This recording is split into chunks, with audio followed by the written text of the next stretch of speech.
কেউ বলেনি আমাকে কোন কবিতা পড়তে হবে, তবু আমি একটা বেছে নিয়েছি। সঞ্জুকে দেখালাম, সঞ্জু বললো না এটাই পড়ো, মানে পার্ট অফ লিটারেচার। আমি সূর্যের খুব কাছাকাছি,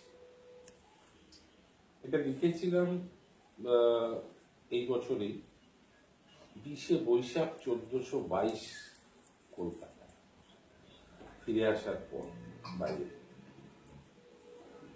আমি সূর্যের খুব কাছাকাছি, আমি পরজন্মের মৃত্যু দেখেছি। আমি হতবাক, সাগর মিশেছে মেঘের কোলে, ভিক্ষা নিয়েছে অপরিসীম জল, ছিটিয়ে দিয়েছে তীরের বালুকণায়, আবার ফিরিয়ে দিয়েছে মেঘের ডাকে। আমি সূর্যের খুব কাছাকাছি। আমি স্তম্ভিত, কাছে ডেকেছিলে বারবার, মেঘের কোল থেকে সাগরের বুক চিরে এসেছিলে তীরের বালুচরে।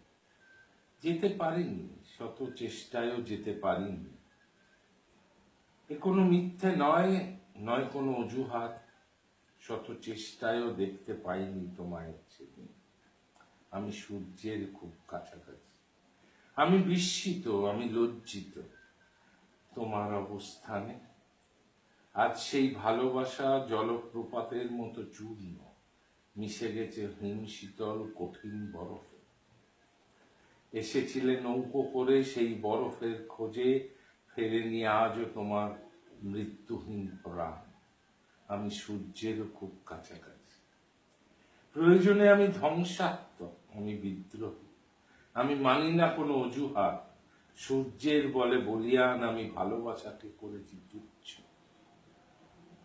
ভেব দেখো না আমায় বারংবার, হব না আমি সম্মত। আমি ঋজু, আমি অবাধ্য, আমি শুনতে পাই না কোনো কিছুটা। আমি সূর্যের খুব কাছাকাছি। আমি জাতিস্বর বাদে করি না বিশ্বাস, আমি নিজেও যাব না কোনো পার্থিব সত্য। আমি প্রজন্মের অহংকার, আমি সূর্যের খুব কাছাকাছি। আমি দেখেছি পরজন্মের রক্ত ভাসিয়ে দিয়ে চলে গেছে। আমি সূর্যের খুব কাছাকাছি। আজ চেয়েছি আজ শুনেছি জর্জদার গান, কেন তোমরা আমায় ডাকো। আর আমি সূর্যের এতই কাছাকাছি, পরজন্মের মৃত্যু এই জন্মেই দেখেছি।